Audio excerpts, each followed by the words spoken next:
जय जगन्नाथ जय जगन्नाथ जय जगन्नाथ। जी आपण मान को प्रभु जगन्नाथ कथा तो आपण माने जानिछंती, जगन्नाथ लीला कथा जानिछंती। तेणु जगन्नाथ होचंती एभଳି ଏକ ଠାକୁର, ଏଭଳି ଏକ ତତ୍ଵ ଯାହାକୁ ଏଭଳି ଏକ ଭାବର ଠାକୁର। ଥରେ ଗୋଟେ ଭକ୍ତ ଜଗନ୍ନାଥଙ୍କ ପାଖକୁ ବାହାରିଲା। ବାହାରିବା ପୂର୍ବରୁ ସେ ଅନେକ ଜାଗା ଭ୍ରମଣ କଲେ, ଭାରତ ଭ୍ରମଣ ସବୁଆଡେ କଲେ, ସବୁ ଦେବାଦେବୀଙ୍କ ପାଖକୁ ଗଲେ। ବଦ୍ରୀନାଥ ଗଲେ, ଶ୍ରୀ ବଦ୍ରୀନାଥ, फिर द्वारिकानाथ को गले, द्वारिकानाथ, श्री रामनाथ, सब जगह एही बुली बुली सब नाथ देखि आसिकरी जेतले पुरी रे पहुंची गले। सेठ से मन मन प्रभु को आगे डाके कहूची, प्रभु आपनकर पुरी रे नाथ, आपण कोन ई ओडिसा रे नाथ?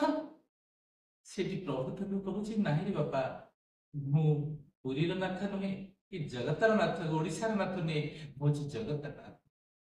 तेणु जगन्नाथ हूँ ये महिमा।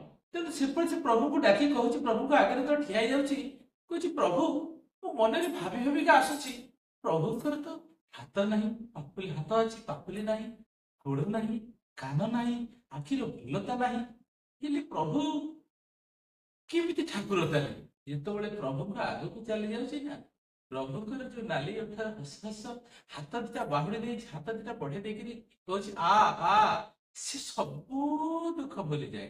ତେଣୁ ପ୍ରଭୁ ହଉଛନ୍ତି ଏଇଥିରେ ଜଗନ୍ନାଥ। ତେଣୁ ସେମିତି ଜଗନ୍ନାଥଙ୍କର ଗୋଟେ ପରମ ଭକ୍ତ ଥିଲେ ରଘୁବର ଗୀତ। ରଘୁବର ଗୀତ ବିଷୟରେ ମୁଁ ଉପରକାଳ ସୁକୁମାରୀ କହୁଛି। ରଘୁବର ଗୀତ ଜଣେ ଗରିବ ଘରର ପିଲାଟି, ସେ ଜମିଦାର ଘରର। ସେଦିନ ଗୋଟେ ସଂକଳ୍ପ ଥିଲା, ପ୍ରାତ ସମୟରେ ଯାହାକୁ ମିଳିବ, ଯିଏ ଆମ ସମ୍ମୁଖ ଆସିବ, ଆମେ ତାକୁ ଜ୍ୱାଇଁ କରିବୁ। ସେ ରଘୁବର ଗୀତଟି ସେଇଦିନ ସକାଳୁ ପ୍ରାତ ସମୟରେ ଯାଉଥିଲା ବେଳେ ପ୍ରଥମେ ସାକ୍ଷାତ ହେଇଥିଲେ ଜମିଦାର ଘରେ। ଯୋଉ ବାଟ ତାଙ୍କ ପାଇକି ନେଇଗଲେ, ସେ ତାକୁ ଜ୍ୱାଇଁ କରିଥିଲେ। କିନ୍ତୁ ରଘୁବର ଗୀତଙ୍କର ଚାଲିଚଳନ ଦେଖି ସେମାନେ ସବୁ ତାକୁ ଘୃଣା କରିଥିଲେ। ତାଙ୍କର ସେ ଝିଅର ଭାଇ, ବାପା, ମା ମାନେ ସମସ୍ତେ ତାକୁ ଘୃଣା କଲେ। ସେ ଭାରି ଦୁଃଖରେ ପଡିଗଲା। ଦୁଃଖରେ କାନ୍ଦିକିରି ସେ କେବଳ ଜଗନ୍ନାଥ ଛଡା ସେ ଆଉ କାହାକୁ ଡାକନ୍ତି, हे प्रभु जगन्नाथ कही कही से श्रीक्षेत्र पड़े एवं श्रीक्षेत्र तो जगन्नाथ पाखे भ्रमण करुले बेले सब बुली से घरे आलोचना चलला, से रघुवर गीत कोटी अच्छी आम मारिदे, मारिदे आम झील को आउ गोटे जगह विवाह कर चिंतन करमी मारिबा, कौन करवा, विभिन्न प्रकार उपाय उपाय अवलंबन कर। सेमती थरे स्त्री गाँव जो पिलाटी कहले, तुम्हें मो स्वामी की टिके देखा कर पारिबो ना? मो स्वामी कोठी ना? मो स्वामी श्रीक्षेत्र बोलुथबे ना? ताको ना कोन ना? ताको ना अरखित, ताको कहंती रे रघु अरखित ना। अच्छा केमिति पाइबे ना? देखि निश्चित तुम्हें पाइबो, तुम थरे खोजी देख ना। से जाई खोजिले, देखिले, खोजी खोजी पाइले, कहले तुम स्त्री खबर देछि, तुम टिके जाओ।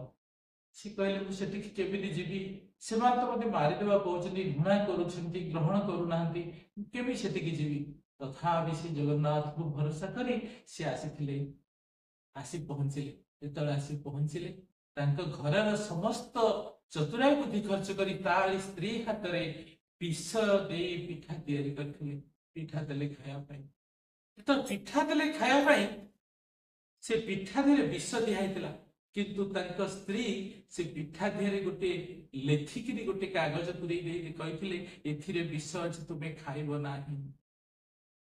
जिते पिठाटी पाखे थुआगला, से प्रथमे खाया पूर्व जगन्नाथ नाम रे समर्पण करेंगे। कहले पिठाटी जगन्नाथ नाम समर्पण कर पिठाटी जो भांगीदे से लेखा अच्छी एथिरे विष अच्छी। सी जो चित्कार कर कांदी उठे, मो जगन्नाथ तो मरी सारे रे, मो जगन्नाथ मरी सारे, मो जगन्नाथ नहांती, मो दुनिया बंची कहीं पिठा को खाई मृत्यु वरण करी चिंतन करी से पिठा को से खाई। किंतु जगन्नाथ तो बड़ छड़िया, जगन्नाथ हूँ तो भावर ठाकुर। पिठा को खाईदे रघुर किसी भी है। तो ठीक सेमती भगवान सबको नहीं जाती, भगवान सब हरण कर, कारण से भाव इति भाव जगन्नाथ प्रेम से इति लीन हो जाते, जो पिठाटा को पानी बुलाई देले चिंतन कर, मो जगत आउ नाही संसार रे, मु केमिति आउ रहिबी, कारण से तो विष खाई। ତେଣୁ ସେଇ ଭାବ ସେ ବିଶ୍ୱାସ ଇ ହଉଛି ଜଗନ୍ନାଥଙ୍କର ଭାବ। ତେଣୁ ସେଇ ବିଶ୍ୱାସ ରହିଲେ ସେଇ ନାମର ବିଶ୍ୱାସ ରହିଲେ ସବୁ ଜିନିଷ ଆପେ ଆପେ ହେଇଥାଏ ନିଶ୍ଚିତ। ଆପଣ ସେଇ ଭାବରେ ଭଗବାନ ତାଙ୍କୁ ଡାକନ୍ତୁ, ସେଇ ବିଶ୍ୱାସରେ ତାଙ୍କୁ ଡାକନ୍ତୁ, ସେ ସବୁ କିଛି ପୂରଣ କରିବେ। ଆମ ଭିତରେ ସେତିକି ଭାବର ଅଭାବ ଅଛି। ସେ ଭାବର ଅଭାବଟା ହେଲେ ଆମେ ନିଶ୍ଚିତ ସବୁ ଜିନିଷ ଆମ ପାଖରେ କରିପାରୁଛୁ। ତେଣୁ ଭାବ ହଉଛି ସବୁଠି। ତେଣୁ ଭାବ ଥରେ କରନ୍ତୁ ନା, ନିଶ୍ଚିତ ପାଇବେ। ଜଗନ୍ନାଥ ଏଭଳି ପ୍ରେମୀ, କାରଣ ଯେତେବେଳେ ଭକ୍ତ ତାର ଯୋଉଠି ଯେମିତି ଡାକିଛି, ଏମିତି ଅନେକ ଭକ୍ତଙ୍କ ପରିଚୟ ମଧ୍ୟ ରହିଛି। ଆପଣମାନେ ଦେଖିଦେବେ ଯେତେ ପଞ୍ଚଶଖ ମାନଙ୍କର ବୈଦ ପରୀକ୍ଷା କରାଯାଇଛି, ସମସ୍ତଙ୍କୁ ପରୀକ୍ଷା କରାଯାଇଛି, କିନ୍ତୁ ରଘୁବର ଗୀତ ଏଭଳି ଭାବରେ ଥିଲେ ଯୋଉ ଭାବଟା ତାକୁ ପ୍ରକାଶ କରିବନି। ଗୋଟେ ଚିନ୍ତା କରନ୍ତୁ, ସେ ଗୋଟେ ବିଶ୍ୱର ପିଠା ତାକୁ ଦିଆଯାଇଛି, ସେ ପିଠାକୁ ଦେଖିଲେ ପିଠାରେ ପାଣି ଏମିତି ବୁଲେଇ ଦେଲେ ପ୍ରଭୁକୁ ଜଗନ୍ନାଥ, ହେ ପ୍ରଭୁ ଜଗନ୍ନାଥ ତୁମେ ପାଇଦିଅ। ଯେତେବେଳେ ପାଇଦିଅ ବୋଲି କହିଦେଇଛନ୍ତି, ଜଗନ୍ନାଥ ତାକୁ ଗ୍ରହଣ କଲେ ବୋଲି ସେ ଭାବି ନେଇଛି। ଆପଣ କେବେ ଚିନ୍ତା କରିଛନ୍ତି? ଆପଣ ଅନେକ ଜିନିଷ ଘରେ ଭୋଗ ରାଗ କରନ୍ତି, ପିଠାପଣା କରନ୍ତି, ପାଣି ବୁଲେଇ ଦିଅନ୍ତି, ସାଡେ ଅନେଇଥାଏ ମୋ ଛୁଆଟେ ଖାଇବ, ଖାଇବ, ଡେରି ହେଇଗଲାନି ମୋ ପିଲା ଛୁଆ ଖାଇବେ ବୋଲି ଆପଣ ଚିନ୍ତା କରନ୍ତି। କିନ୍ତୁ ଆପଣ ମୋ ପ୍ରଭୁ ଖାଉଛନ୍ତି, ମୋ ପ୍ରଭୁ କେମିତି ଖାଇବେ, ମୋ ପ୍ରଭୁ ଖାଇଲେ କି ନାହିଁ, ଇଏ ଚିନ୍ତନ ଆପଣ କଲେ ନାହିଁ।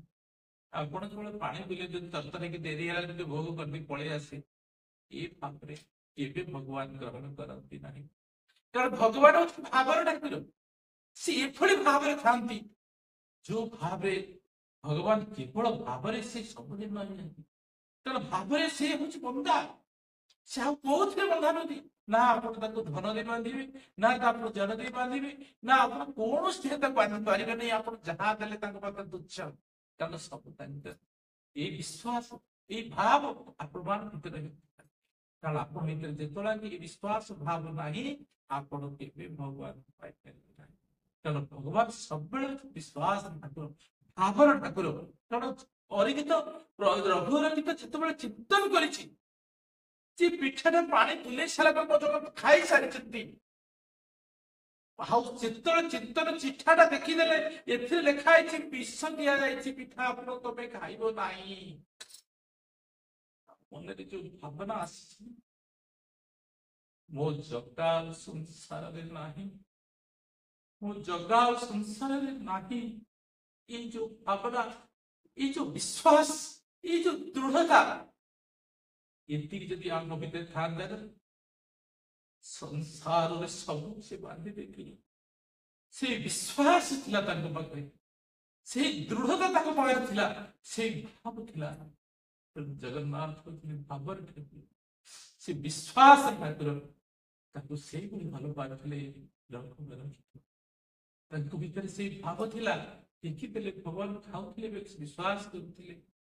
ଯେତେବେଳେ ରାମକୃଷ୍ଣ ପରମହଂସ ଯେତେବେଳେ ପ୍ରତ୍ୟେକ ଜିନିଷ ଦିଅନ୍ତି, ହେ ମା ନେ ପାଇଲେ, ମା ଖାଇଦିଅ, ମା, ଏଇ ଯୋଉ ମା ଯୋଉ ଦେଇ ଦିଅନ୍ତି, ଏଇ ଯୋଉ ଭାବନା, ସେ ବିଶ୍ୱାସ ତାଙ୍କ ପାଖରେ ଥିଲା। ତେଣୁ ସେ ବିଶ୍ୱାସ ହଉଛି, ସେଇ ନାମର ବିଶ୍ୱାସ ହଉଛି, ଆଉ ସେ ଭାବ ହଉଛି ଭଗବାନ ପାଇବା। ସେ ବିଶ୍ୱାସ ଯୋଉଠି ନାହିଁ, ସେଠି ଭଗବାନ। ସେ ବିଶ୍ୱାସ ଠାକୁର, ଭାବର ଠାକୁର। ଥରେ ବାନ୍ଧି ଦିଅନ୍ତୁ ନା, ଥରେ ଭାବରେ ବାନ୍ଧି ଦିଅନ୍ତୁ ନା, ଥରେ ଭାବରେ ତାଙ୍କୁ ଆଲିଙ୍ଗନ କରନ୍ତୁ ନା, ଥରେ ଭାବରେ ତାଙ୍କୁ ଦର୍ଶନ କରନ୍ତୁ ନା, ଥରେ ଭାବରେ ତାଙ୍କୁ ଗୋଳେଇ ପକାନ୍ତୁ ନା, ନିଶ୍ଚିତ ତୁମ ପାଖକୁ ପଳେଇ ଆସିବେ। ସେ ତୁମ ପାଖରେ ରହିବେ। ଥରେ ତାଙ୍କୁ ଭଲରେ ବିଶ୍ୱାସ କରନ୍ତୁ, ନିଶ୍ଚିତ। ଜୟ ଜଗନ୍ନାଥ, ଜୟ